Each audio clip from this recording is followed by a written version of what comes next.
Next is another passage on the birth of Khadi. As all of you know, Khadi was brought into the mainstream by Gandhiji, and here his full name is written as Mohandas Karamchand Gandhi. Let's read this passage. I do not remember to have seen a handloom or a spinning wheel when in 1908 I described it in Hind Swaraj as the panacea for the growing pauperism of India. In that book, I took it to understand. In that book, I took it as understood that anything that helped India to get rid of the grinding poverty of her masses would, in the same process, also establish Swaraj. When in 1915 I returned to India from South Africa, I had not actually seen a spinning wheel. When the Satyagraha ashram was founded at Sabarmati, we introduced a few handlooms there, but no sooner had we done this than we found ourselves up against a difficulty. All of us either belonged to the liberal professions or to the business. Not one of us was an artisan. We needed a weaving expert to teach us to weave before we could work the looms. One was at last procured from Palanpur, but he did not communicate to us the whole of his art. But Mohanlal Gandhi was not to be easily baffled.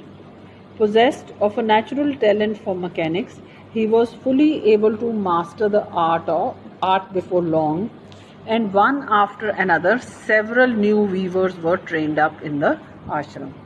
So in this paragraph we have read that Gandhiji, when he returned from South Africa, he had not seen a handloom or a spinning wheel, and most of the people in the ashram belonged to the liberal arts or to the business. So they found a artisan who trained them, but he did not train them fully. But Gandhiji was intelligent enough to learn, and then more people were trained in the ashram. Now we come to the second paragraph. The object we set before ourselves was to be able to clothe ourselves entirely in cloth manufactured by our own hands. We therefore forthwith discarded the use of mill woven cloth, and all the members of the ashram resolved to wear hand woven cloth made from Indian yarn only. The adoption of this practice brought us a world of experience. It enabled us to know from direct contact the condition of life of the weavers, the extent of their production, the handicaps in the way of their obtaining their yarn supply, the way in which they were being made victims of fraud, and lastly their ever growing indebtedness, their poverty. We were not in a position immediately to manufacture all the cloth for our needs. The alternative therefore was to get our cloth supply from handloom weavers, but ready-made cloth from the weavers themselves. All the fine cloth woven by the weavers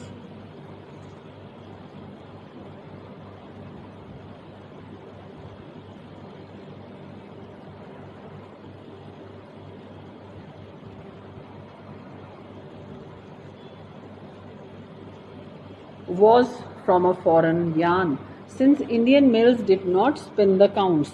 Even today, the outturn of higher counts by Indian mills is very limited, whilst highest counts they cannot spin at all.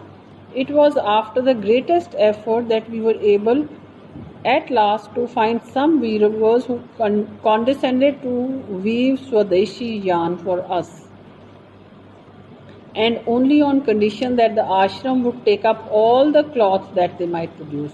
By thus adopting cloth woven from mill yarn as our wear and propagating it among our friends, we made ourselves voluntary agents of the Indian spinning mills. This, in turn, brought us into contact with the mills, and enabled us to know something about their management and their handicaps. We saw that the aim of the mills was more and more to weave the yarn spun by them. Their cooperation with the handloom weaver was not willing but unavoidable and temporary. We became impatient to be able to spin our own yarn. It was clear that until we could do this ourselves, dependence on the mills would remain. We did not feel that we could render any service to the country by continuing as agents of Indian spinning mills. No end of difficulties again faced us. We could get neither a spinning wheel nor a spinner to teach us how to spin. We were employing some wheels for filling perns and bobbets for weaving in the ashram. But we had no idea that these could be used as spinning wheels. Once Kalidas Zaveri discovered a woman who he said would demonstrate to us how spinning was done. We sent to her a member of the ashram who was known for his great versatility in learning new things, but even he returned without wresting the secret of the art.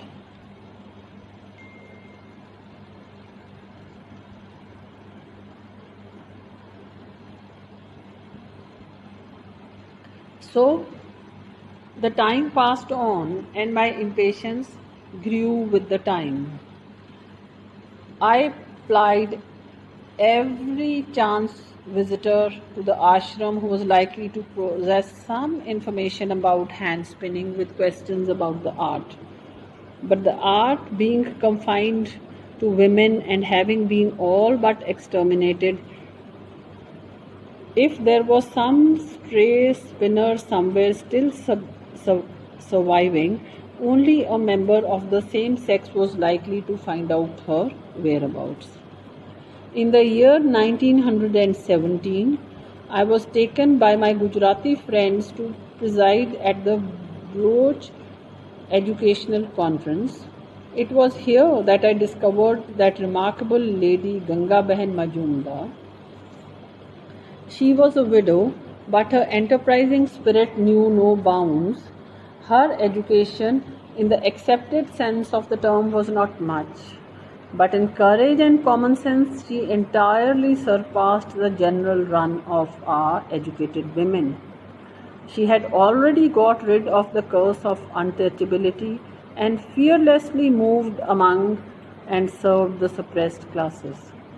She had means of her own and her needs were few. She had a well-seasoned constitution and went about everywhere without an escort. She felt quite at home on horseback. I came to know her more intimately at Godhra conference. To her I poured out my grief about the charkha, and she lightened my burden by a promise to prosecute an honest and incessant search for the spinning wheel. So this was quite a long passage, and you will have to read it very carefully. Let's have the questions first. The first question is, where does M.K. Gandhi describe the handloom? Second, what was the difficulty faced by them after introducing handloom at Sabarmati?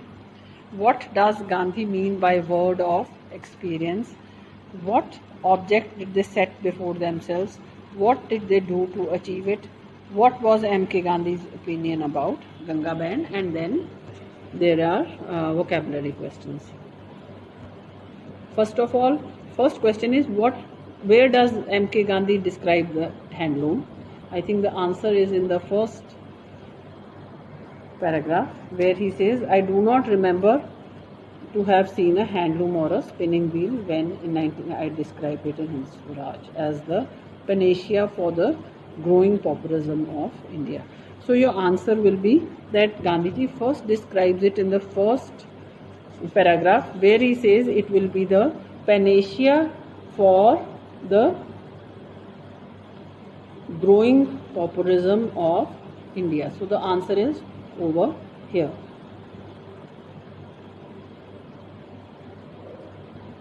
Now we go to the second question.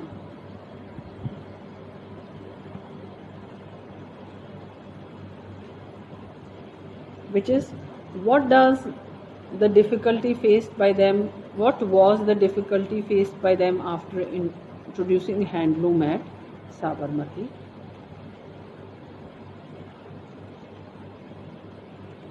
The difficulty faced by them afterwards was that they did not know how to weave cloth from the thread that they had spun. So their next handicap was how to learn weaving. And if we read, we can find the answer over here. We needed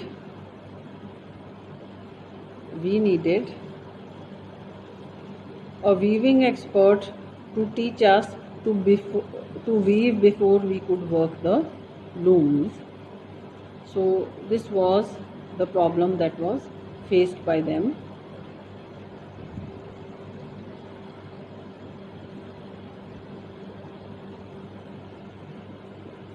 What was the difficulty faced by them?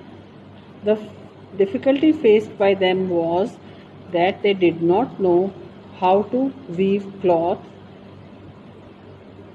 on the handlooms at Sabarmati. What does Gandhi mean by word of experience?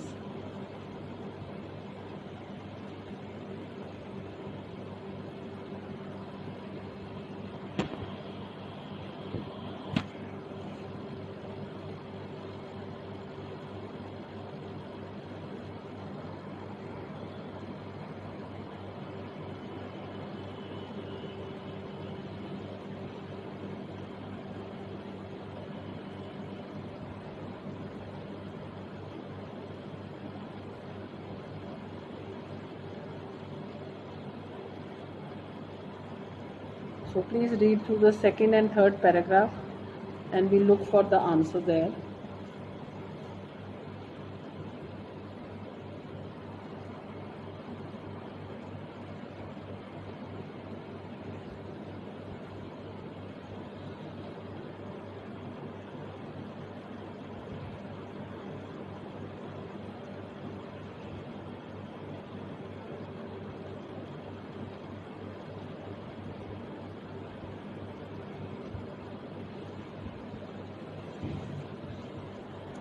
So what was their experience? Their experience was that they learnt all the yarn which was used in the spinning mills was imported, and the mills were not ready to use the yarn which had been spun in the ashram.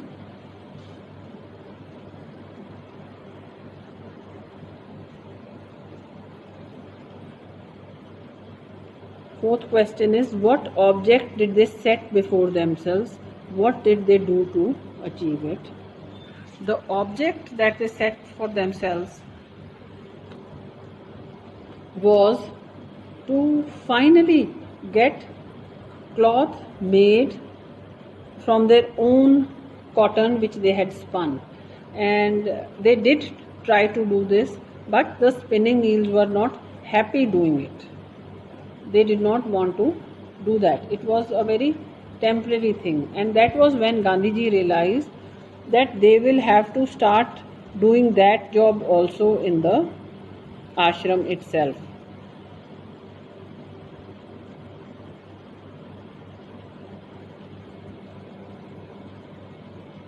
And the answer is over here.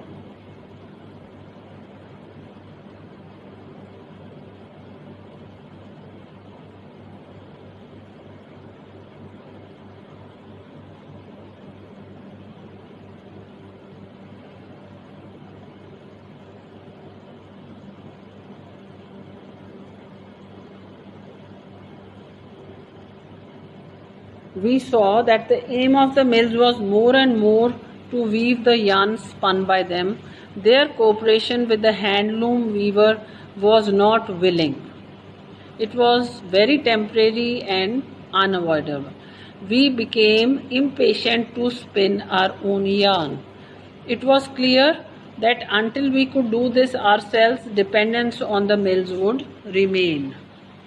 So what became clear to them was that it became very clear to them that their dependence on mills would remain till they started spinning their own cloth, spinning and weaving their own cloth. And the problem was that again, who would teach them?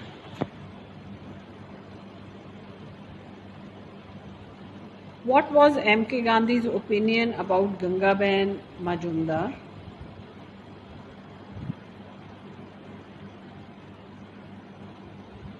Gandhiji, in the last paragraph you have the answer. In the year 1917, I was taken by my Gujarati friends to preside at the Baroj Educational Conference, and it was here that I discovered the remarkable lady Gangabain Majumdar. Gandhiji's opinion was that she was a widow, but her enterprising spirit knew no bounds. She was not well educated, but she worked.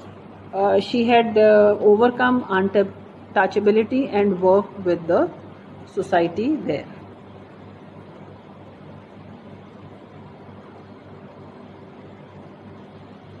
Now next is give meaning of the following words from the passage. Discarded. Discarded means to remove, to let go. Handicap is your shortcoming, something that is lacking. Resolve is to promise something to yourself, to be determined about something. Another meaning of resolve is to find a solution. Procured means to get, to acquire, to get. Kindly go through, read through the passage yourself once and try to look for the answers again. And at the same time, I would like you to treat the third passage as an exercise and try it on your own. A Trust with Destiny by Jawaharlal Nehru. This is his very famous speech which he gave at the stroke of the midnight hour on 14th August 1947, and it has some questions at the back, and this is very popular with the examiners. This is often set in the question papers. Kindly try and do it yourself, and then you can contact me at my email chandigarh233@gmail.com for